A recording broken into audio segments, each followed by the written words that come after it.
페트병은 찌그러집니다. 이런 통은 열에 강하고요. 뜨거운 상태에서 담아야 됩니다. 천연 농약으로 만들어서 보관했다가 내년에 쓰실 수 있습니다. 지금 이런 천연 농약 만들기 좋은 시기거든요. 봄 되면 이런 것들이 없잖아요. 지금 만들어 두세요.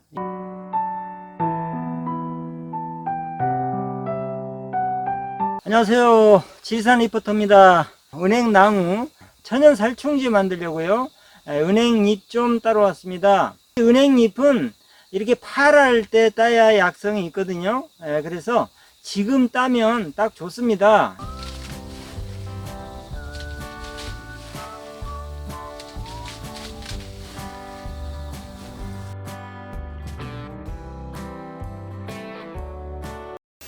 이게 다 돼지감자입니다. 돼지감자 숲이 됐네. 자, 여기서 돼지감자 베어 가지고 천연 살충제 만들려고요.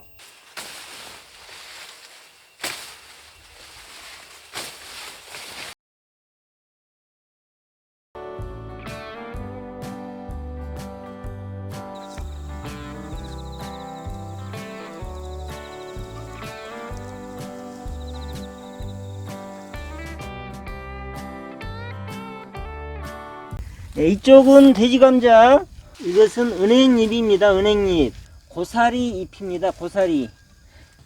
봉숭아도 천연 농약입니다. 가마솥에 돼지감자 넣고 끓일 겁니다. 한 손만 끓이죠 뭐, 욕심낼 것도 없고.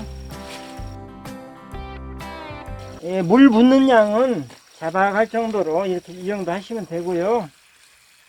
내가 말통이 하나 있다 그러면 말통 하나에 채워야 되겠다 그러면 적당한 양 배 가지고 말통 하나 분량보다 조금 더 넣어서 끓이면 되겠죠.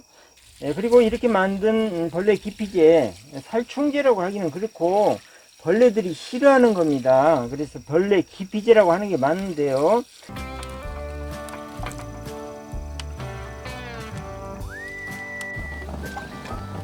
물이 벌벌 끓고 있습니다. 돼지감자 잘 삶아지고 있고요.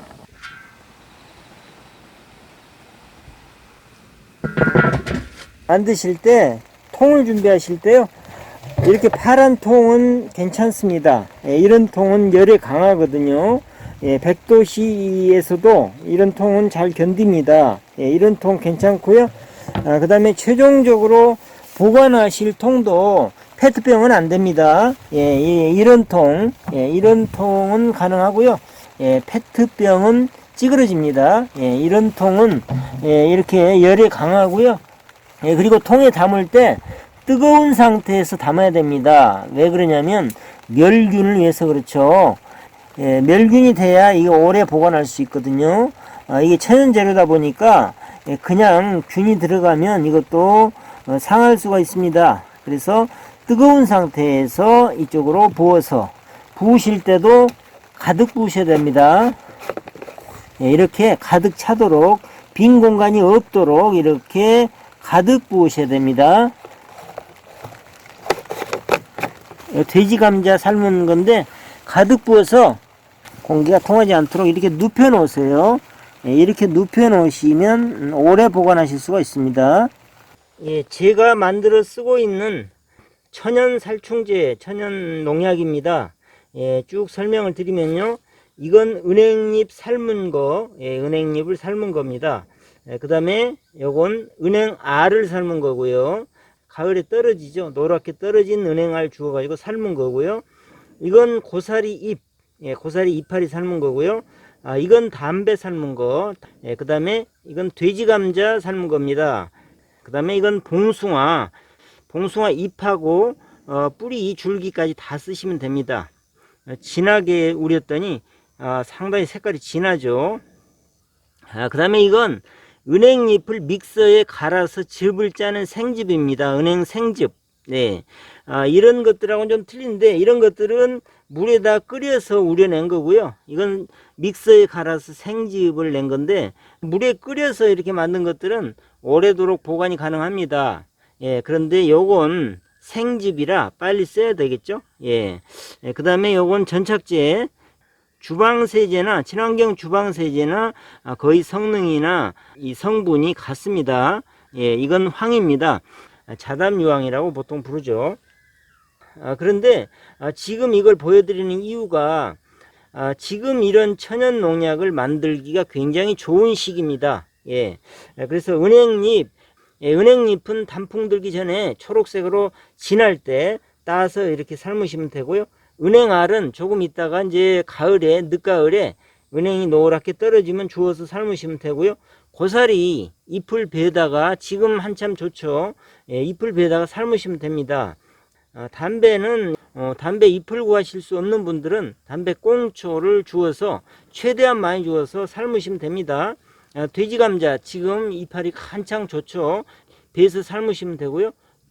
봉숭아도 지금 잎하고 줄기 다 좋습니다. 봉숭아도 지금 만드실 수 있고요. 은행 생즙 물론 만드실 수 있습니다. 이 외에도 우리 주변에 시골의 독초액, 그러니까 천연 살충제, 천연 농약으로 만들 수 있는 것들이 많습니다. 여기도 독초고요. 그것도 삶아서 독초로 만들 수 있고요. 그 다음에 제충국, 꽃을 쓰죠. 그 다음에 박하잎, 그리고 혹시 구하실 수 있으면 백동, 할미꽃이죠. 할미꽃 뿌리입니다. 그런 것들도 삶아서 천연 농약으로 만들어서 이렇게 보관했다가 내년에 쓰실 수 있습니다. 그래서 지금 이런 천연 농약 만들기 좋은 시기거든요. 봄 되면 이런 것들이 없잖아요. 지금 만들어 두세요. 아주 좋은 시기입니다. 가을 농번기 되기 전에 지금 딱 만들기 좋은 시기입니다. 그리고 이제 이쪽 전착제하고 유황, 요건 재료를 구하실 수가 있거든요. 자담 유황, 자담 오일 재료 구하실 수 있습니다. 세트로 재료 전체를 구하실 수 있거든요. 그렇게 만들어서 쓰시면 굉장히 저렴한 가격으로 많은 양을 만들 수 있습니다. 세트로 시중에서 구할 수 있는 재료의 양이 100리터 양이거든요. 상당히 많은 양이죠. 이거 100리터, 이거 100리터 양입니다. 혹시 주말 농장을 하신다거나 조그맣게 텃밭 농사를 하시는 분들은 혼자서 쓰기에 너무 부담스러운 양이다 그러시면 한 5분 정도 이렇게 같이 해서 만들면 20리터 통 한 말씩 나눠서 딱 가지면 매년 쓰실 수 있잖아요. 그렇게 하시면 좋을 것 같아요. 자담 오일이나 자담 유황은 화학적인 화학약품을 가지고 만든 건데 제가 알기로는 친환경 제재로 승인을 받은 걸로 알고 있습니다. 이건 인터넷에서 확인해 보세요. 저는 그렇게 알고 있습니다. 그리고 이런 천연 농약 사용하실 때는 먼저 농도 확인을 해 보시고 사용하시는 게 좋은데요. 처음부터 너무 진하게 이렇게 하시기보다 내 작물의 종류나 내 작물의 성숙 단계에 따라서 농도를 어떻게 할지는 처음에는 옅게 해가지고 점점 진하게 늘려가는 방법으로 이렇게 하시면 됩니다. 그런데 기본적으로 이런 천연 농약은 천연 물질이잖아요. 조금 많이 해도 자연에 큰 피해를 입히지 않는 것이 이유가 미생물에 의해서 금방 분해가 되고요. 그리고 이런 천연 농약들이 좋은 점은 또 뭐냐면요. 천연 물질이다 보니까 그냥 농약 기능만 하는 게 아니고요. 영양 공급 기능도 합니다. 영양도 들어 있습니다. 그래서 제가 가장 강조하고 싶은 말씀은 이렇게 천연 농약을 사용하실 때는 항상 농도에 주의하셔야 되는데요.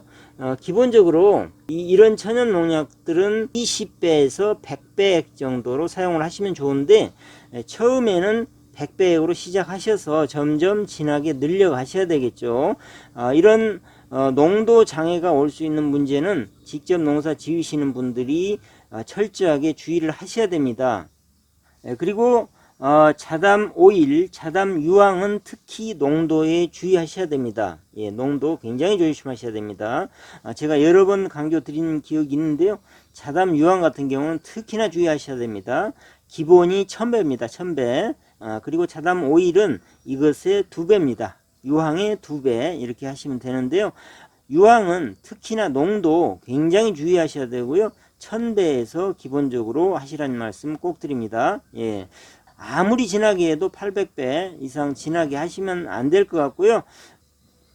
그리고 이 천연 농약을 뿌리는 시기는 하루 중에 공기 중에 습도가 높은 시기를 택하세요. 그러면 공기 중에 습도가 높은 시기는 언제일까요? 이른 아침이나 이슬이 있을 때 뿌리세요.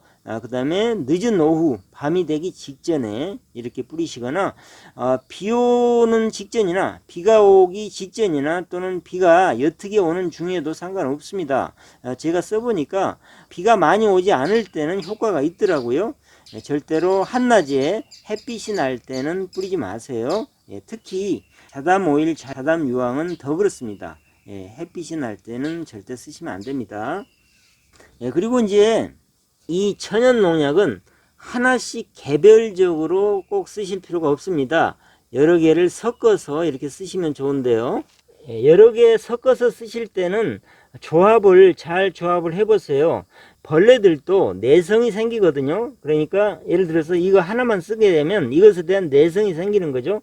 그래서 예를 들어서 오늘 은행하고 고사리하고 이렇게 썼다면 다음에는 바꿔서 돼지감자하고 봉숭아하고 이렇게 섞는다든지요. 이렇게 바꿔 가시면서 쓰시는 게 좋습니다. 예. 자담유황이나 자담오일은 살균제, 균을 다스리는 살균제고요. 그래서 저는 자담유황을 주로 흰가루병이나 탄저병 예방을 위해서 쓰고 있습니다. 그리고 이 나머지 천연농약들은 살충제로 주로 효과가 있습니다. 이런 천연농약의 벌레 기피제 성분을 빼내는 방법은 크게 보면 3가지 정도 됩니다. 첫 번째는 생즙을 내는 거예요. 믹서에 갈아서 생즙을 낼 수도 있고, 두 번째는 끓이는 거, 물에다가 끓는 물에 펄펄 끓여서 우려내는 방법. 그 다음에 세 번째는 약품, 주로 알코올이죠. 알코올 같은 데다가 우려내는 방법. 이 3가지 방법이 있는데요. 이 중에서 제가 추천하고 싶은 건 제일 쉽고 효과가 좋은 게 끓이는 방법 같습니다. 알코올은 담궈서 기간이 좀 오래 지내야 되거든요. 몇 개월, 적어도 3개월 이상 담궈 놔야 되고요. 그래서 알코올에 담그는 방법은 알코올을 구입하는 돈이 들기도 하고요. 또 시간도 오래 걸리고요. 그 다음에 생즙을 내는 거 역시 마찬가지입니다. 믹서기가 우리 가정에 보통 작은 것이 있잖아요. 그래서 믹서기에 갈아서 하는 거 많이 번거롭습니다. 끓이는 방법이 제가 볼 때는 효과도 제일 좋은 것 같아요. 쉽고요. 그래서 큰 찜통이나 시골에 혹시 이제 계신 분들은 가마솥 같은 거 있으시면요, 끓여서 우려내면 되거든요. 그리고 또 한 가지 끓이는 방법이 좋은 점은 뭐냐면 멸균이 되잖아요. 그래서 보존이 오래 된다는 얘기입니다. 생즙 같은 건 갈아서 금방 써야 되죠. 끓여서 보관을 하면 오래 만들어서요, 내년까지 보관해서 쓰실 수 있거든요. 그래서 끓이는 방법이 제가 볼 때는 제일 추천하고 싶은 방법입니다. 제 김장 무배추 밭에는 벌레가 그렇게 많지는 않습니다만은 예방 차원에서 뿌리려고 그러는데요. 은행 생즙하고 돼지감자 삶은 거 이렇게 조합을 해서 뿌릴 겁니다.